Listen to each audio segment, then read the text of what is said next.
So played against a whole bunch of guys who went to the NBA, stuff like that. So way back in the day. So, seeing celebrities, stuff like that. And I treat them like regular people. I'm like this. So, Yeah. and I'll just keep it moving. So, and sometimes I think they're surprised, like, I don't get all glitz and glamour. I'm like, whatever. And if I'm doing my job, and I'm in uniforms like that and everything, I'm like, yo, what's up? Like that. Or like Holyfield. Me and my son met Holyfield. And Holyfield's a nice guy. Really, really nice guy. He asked for autograph. He will write he write his name. He'll write a proverb, some Philippians something. And my son got pictures with him when my son used to work in the airport. My son used to meet everybody at the airport when they're coming off the plane, stuff like that. So, I mean, but they just people. They're just people. Yeah. All right. I get a little starstruck. Really? I saw, when I went to New York with my friend Anna, we went to and did the tour of Rockefeller Center. Yeah. And but I don't know if you remember the SNL player, Bobby Moynihan, but he was like walking through as we were like getting on the elevator, and I was like, and then my friend Anna was like, oh, hi. And he was like real nice, but like I was dramatic. I'm so extra. I didn't mean to be, but it was just like I was expecting to see like anyone. Well, it's one thing I tell you like this. One of my boys down in Atlanta, up in Cherokee County, he met, what's his name? Help me out. What's his name? Tom Cruise. All right. Oh. And he got a picture with Tom Cruise. And then I said, damn, Eric, you're short. He said, he was like, hell with you, man. He said, hell with you, dude. I said, because Tom Cruise is not that tall. And he was shorter than Tom Cruise. And it clearly stood out. I was like, dude, right?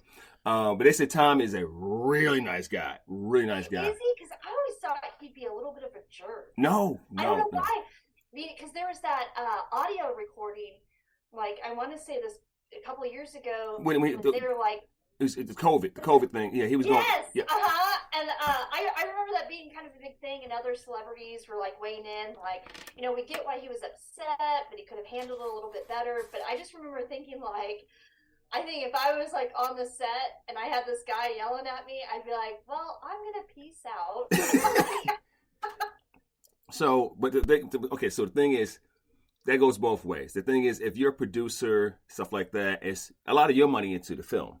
And you're like, hey, chop, chop. You know what I'm saying? Somebody got to crack the whip. You know what I'm saying? Chop, chop. Well, that's true. You know? And when you're talking about production starting and stopping, and you paying people, you're paying probably like hundreds, I'd say about 200-300 people on film.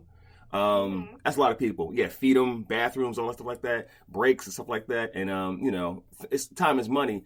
And you got somebody just being whimsical, I'm gonna light that ass up, So I get it. I get it. And sometimes, like you said, there's a way to talk to somebody. But my thing is like this: we don't know how many times he talked to somebody. Well, that's actually, I'm glad you said that, because I did not take that into account, because it could have been addressed multiple times, and it was just like, okay, because then I probably would have blown up as well. Well, and I always say on this show and a few others, and again, this is Don't Fuck Up the Crime Scene, episode number 58. Season 3. I do my best. Well, I'm not in a position of management right now where I am. But when I was, you discipline inside, you praise outside. Meaning, if you have discipline, bring them inside the office and sit them down, and you can go in, okay, behind closed doors. But you praise out in the public, and when they're outside the door and everything, praise. Okay, it's good boost for them, self-esteem. You can really grow them, in a positive way. And I believe in awarding people. I really believe in saying, hey, great job.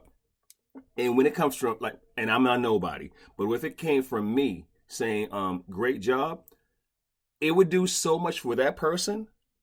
They would go like this, yo, I appreciate that. They really appreciate that, because they know how I'm a grinder. I'm hard on your ass, I'm past tense. I was really hard on you. I'm like this, hey, did you get this done? And sometimes like, they don't want to let me down. At the same time, I don't want them to let themselves down, because I'm like, we're a team. We wear the same uniform. So when I go out here, I'm like this, you represent me, I represent you.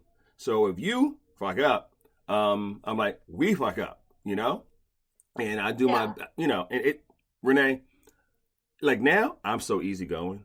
Oh my God. I sometimes I look in the mirror like, who is that guy there? Because I'm so laid back now. Whereas I've before, always known you as laid back.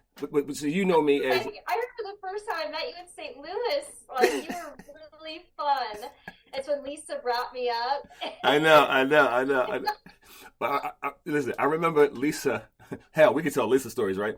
I remember Lisa when we was in Tennessee when I was finishing up my level 3. It was me, Leanne, Terry. It was a few of us, and then y'all was going through instructor change, and both docs were there, Dr. Stoneham and Dr. What's his name with the glasses? Davis. No, not Bill. Davis. Mm-hmm. So Davis, and I don't know, Bill might have been there too. I'm not sure, but and no, Bill wasn't there. But Dr. Davis, he's funny. He's very funny. But Dr. Stoneham, and I spoke to him not too long ago because we keep in touch and everything. And we was talking stuff like that. And Lisa said, hey, you want to try out and stuff like that? I was like, okay. Because I was like, okay. And because, so I took the test. I made it 88. I went straight back to Atlanta. And then we came down to Columbia and stuff like that. And it was a whole bunch of people. It was and then we was at John's old job at the training site. CPD? Yeah. Yeah, Columbia. Yeah. We was at that training site and everything like that. And that's where first time I met John. And he came in because he was still a training sergeant back then. And I like that. He had had a little uniform on and everything.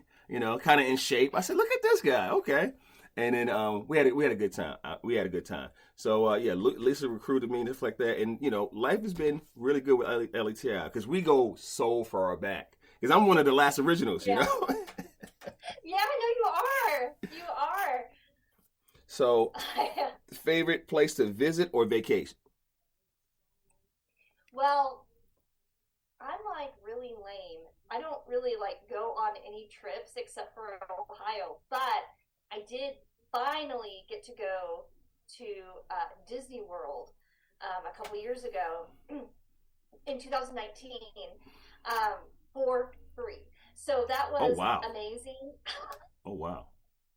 I know my best friend, the funniest. I mean, you're funny. She's fun. You guys would actually really get along. So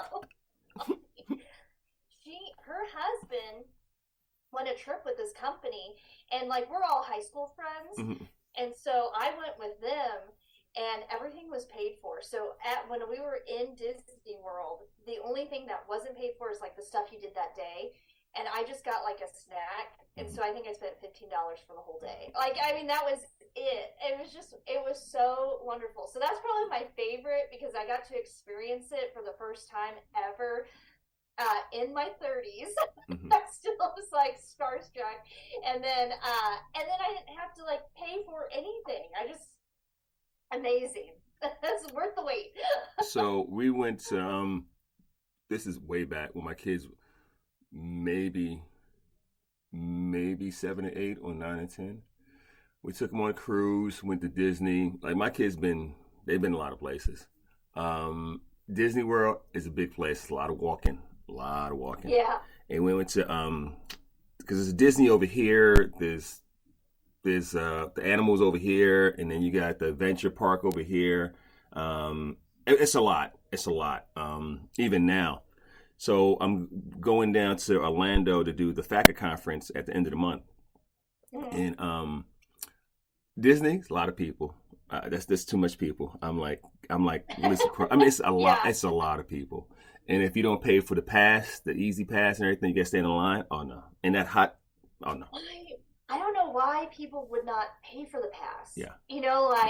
I wouldn't. I mean, like when we were going through, we would pass people, in line, and it's like, I mean, oh my gosh, I'm thinking like I would just pay the extra. If you're gonna go ahead and go, you might as well just get that. And the rides are super fun, super safe. The food's okay and everything, but if you can get an overcast day, even better because that hot sun down there.